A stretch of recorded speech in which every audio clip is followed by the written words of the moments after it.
This is Rebecca. She just graduated from a top-rated university with an advanced degree in a highly specialized field, and after long months of looking for a job, she couldn't seem to find anything in her industry. So she ends up waiting tables to pay the bills. Hello, I'm Dr. Murphy. Does this sound like a familiar story? If so, don't worry. I'm here with some advice for you, the college grad, to help you navigate the world of waiting tables. Let's begin, shall we?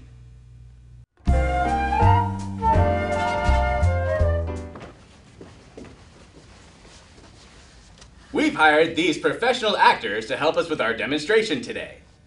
Normally, the ordering process goes quite smoothly. However, today we'll be looking at some scenarios that may prevent that. If you could take your places, please.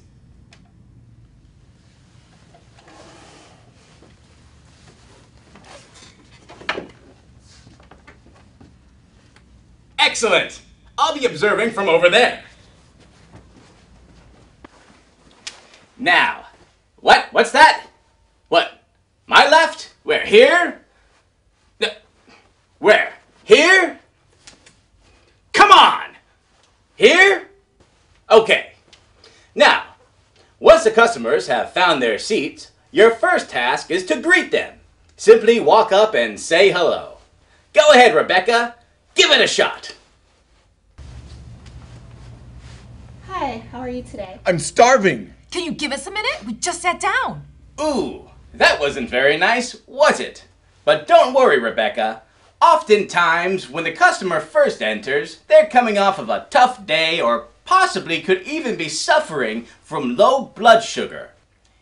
This could explain their seemingly unprovoked irritability and verbal aggression. But that's okay. Just work on through it and offer them a beverage. Go ahead, Rebecca. Oh, I'm sorry. I just wanted to offer you something to drink. We don't drink. Now, upon hearing this, most rational people may want to ask, you don't drink tea or lemonade or water or anything? But oftentimes, rational thought has no place when dealing with the general public. Now, this might be a difficult transition for the college grad after emerging from an environment where critical thinking skills are held in such high esteem. This is also where you may experience the first twinge of frustration as you realize that your very expensive degree is now worthless in this situation. And, furthermore, now you're forced to revert back to and operate within a toddler-like mindset. Now, let's get back to the demonstration, shall we? After leaving the table for a few minutes to let the customers cool down after she so rudely offered them a beverage, Rebecca has returned to the table to see if the customers have any questions about the menu.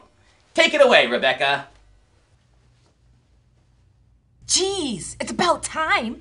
We thought you forgot about us. Oh, of course not. Do you have any questions about the menu? No, we're ready to order.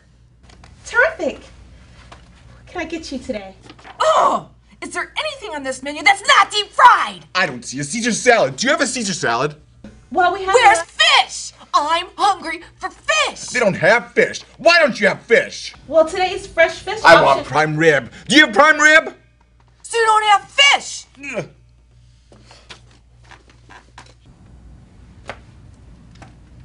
Doctor, I'm confused.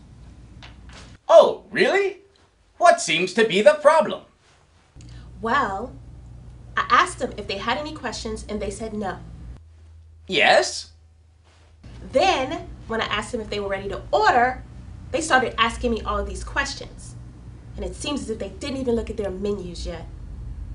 It seems as if it was the exact opposite of what they said. So they did have questions and they were not ready to order. That's a great observation, Rebecca. I can see why you graduated in the top of your class, which makes it all the more tragic that you're stuck in this situation, doesn't it? Anyhow, I think I can address your confusion. In this particular case, we seem to be dealing with customers that are just terrible listeners. Although their behavior may still be explained away by low blood sugar, this new evidence presents the possibility that we may be dealing with naturally bitter and angry people. We'll learn more as we continue on to the next section.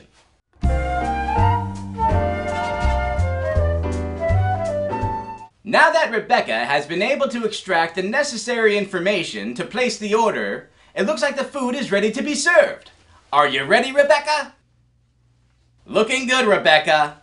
Now, there are several schools of thought about how to properly serve a plate.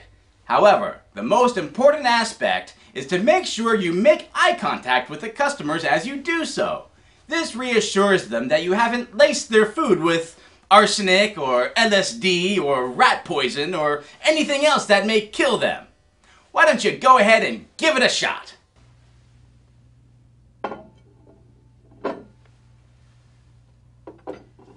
Is there anything else I can get you with your meals? The steak isn't cooked. I asked for it well done and it's raw.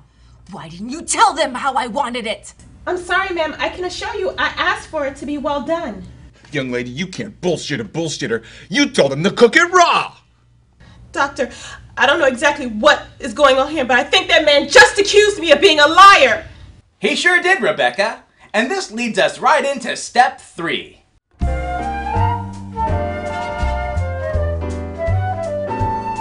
Well, it's clear now that these customers have taken what should be a simple meal and turned it into a strange and twisted battle of wills. It's at this point where you are required to suppress everything about you that makes you a human being and just ride the crazy train all the way to 5% Tip Town, because that's all you're gonna get from these assholes. What? You heard me right, Rebecca. And armed with that knowledge, you are now ready to go out there in the world and experience all of the passive violence that society allows against people in the service industry. Not only that, but you'll learn about an entire other myriad of terrible truths about human nature to boot. Basically, you'll learn all the things that they never taught you in that pinko feel-goodery from which you've just emerged. You can't be serious! Oh, but I am! And congratulations! You're now a college grad ready to work the same exact job you had before you got your college degree. Make sure to stick around for the appendices and happy serving!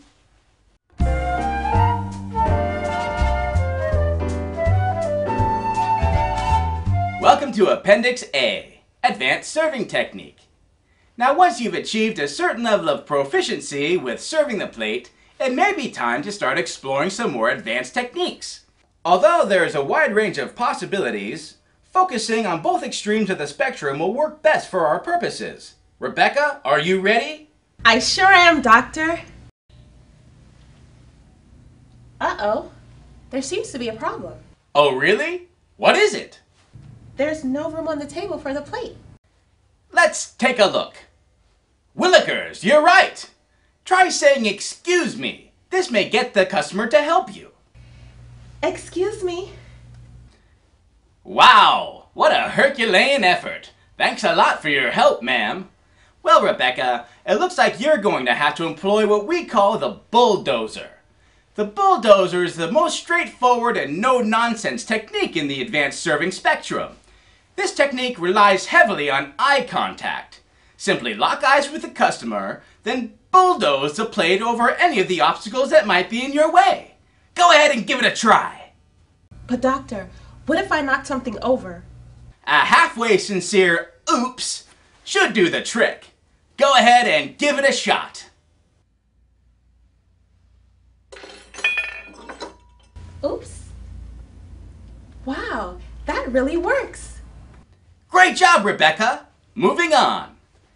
Now, some people may want to use the customer-employee relationship as an opportunity to be disgusting and creepy at you. This is a very subtle and manipulative way of behaving, and really exemplifies the worst that human beings have to offer. Gee whiz, Doctor. How am I supposed to deal with that? In this case, Rebecca, we'll have to fight fire with fire, and employ the most subtle and creepy serving technique there is, aptly named the creep. Now, allow me to demonstrate. Now, Rebecca, unlike the other techniques, the creep strongly discourages eye contact. As a matter of fact, you want to come up right behind the customer so they can't even really see you, and then just give it the old reach around when you're delivering the plate. Now, Just as the plate is about to hit the table, you'll want to go ahead and give the back of the chair a good shove with your pelvis while simultaneously groaning. Observe and pay special attention to my exit strategy.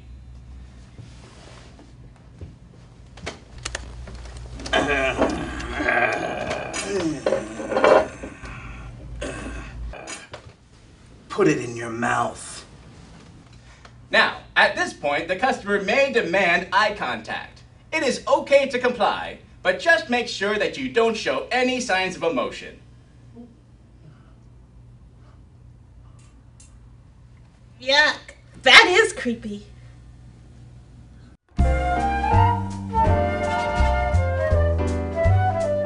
Hello and welcome to Appendix B, Serving the Very Old. Sometimes you may be required to serve senior citizens. Not only can this present a very unique set of challenges, but it can also provide us with a very disturbing glimpse into our own impending demise. Well, let's get started, shall we? First, let's age our actors. There you go. You're totally old now. I hope you don't slip and fall because you've already got 1 foot in the grave. Hey, I hope you've got your will all written up because I can hear death coming around the corner any day now to claim your wretched souls. Okay, we get it. Great. Okay, Rebecca, why don't you go ahead and greet your customers? Hello, how are you today? Doctor, did I do something wrong? Of course not, Rebecca. Don't be thrown off by their terrified reaction. They've probably just mistaken you for the Grim Reaper or something. Simply proceed to offer them a drink. Okay. Would you like something to drink?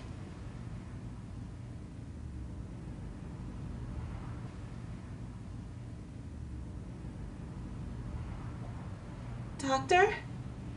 Ah, yes. Now this brings us to a very important aspect of senior citizen communication. After having asked a question, if you see the customers just staring blankly into space, they are answering in the negative. Simply put, freezing up is their way of saying no.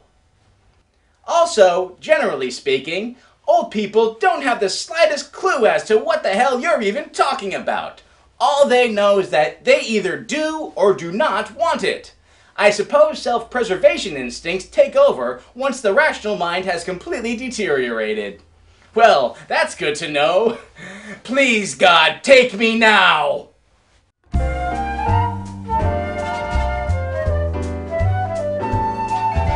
Welcome to Appendix C, Serving the Very Young. Many times parents will want to bring their snotty, bratty children into your section. Now the kicker here isn't necessarily the serving process as much as the process of cleaning up when they're done. It may appear as though a volcano full of unidentifiable bodily fluid-soaked napkins and half-eaten Cheerios exploded all over the table and floors, and now it's your job to clean it up. That's right, Rebecca. You've put yourself tens of thousands of dollars in debt in order to educate yourself. Only to have to clean up after someone else's disgusting children. Let's go ahead and run a simulation so you can be prepared for the amount of chaos a 20-pound snot bag can wreak at your table. I'll go ahead and portray the child in this scenario. Now, Rebecca, the main idea here is to not touch the baby. As much as you might want to punch it out the front door, don't. This is where step 3 in the serving process becomes vitally important. Now for this scenario, simply serve the plates onto the table. Ew,